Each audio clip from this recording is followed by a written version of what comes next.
Hello guys, അപ്പോൾ ഇന്ന് ഇതൊരു പണിയില്ലാതിരുന്നപ്പോൾ എന്നോ വാങ്ങിയപ്പോൾ ഫ്രീ കിട്ടിയൊരു പഴയ ബാസ്ക്കറ്റിനെ ഒന്ന് കുട്ടപ്പനാക്കാൻ നോക്കിയതാണ്. പക്ഷെ ചെറുതായിട്ടൊന്ന് കയ്യിൽ നിന്ന് പാളിയ പോലെയാണ് എനിക്ക് ഫൈനലി തോന്നിയത്.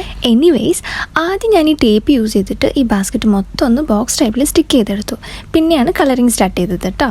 ഇതിൽ ഏറ്റവും രസം എന്തായിരുന്നു വെച്ച് കഴിഞ്ഞാൽ, ഈ ബ്രഷ് പാനൽ ഞാൻ വാങ്ങുമ്പോൾ ഞാൻ വെച്ചു ഞാൻ കളറിട്ടിച്ച് മരിക്കും എന്നുള്ളൊരു ഫീലിലായിരുന്നു. പക്ഷേ ഇത് വാങ്ങി ഇവിടെ വന്നപ്പം ഒരൊറ്റ ബ്രഷ് മാത്രം ഞാൻ ഈ കളറിന് വേണ്ടി യൂസ് ചെയ്തിട്ടുള്ളൂ എന്നുള്ളതാണ് സത്യം.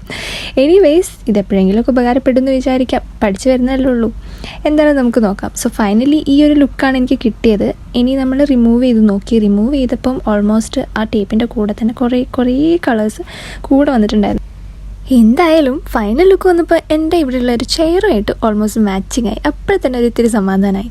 എന്തായാലും എനിക്കിഷ്ടമായി, ഓൾമോസ്റ്റ് എനിക്കിഷ്ടമായി എന്ന് തന്നെ പറയാം. എന്തായാലും നിങ്ങൾക്ക് ഇഷ്ടമായിട്ടുണ്ടെങ്കിൽ ഒന്ന് കമൻറ്റ് ചെയ്തോളൂ കേട്ടോ. കൂടെ ഒരു സബ്സ്ക്രൈബും ചെയ്തോളൂ. അപ്പോൾ നെക്സ്റ്റ് വീഡിയോയിൽ കാണാതിരിക്കും. Bye and have a good day.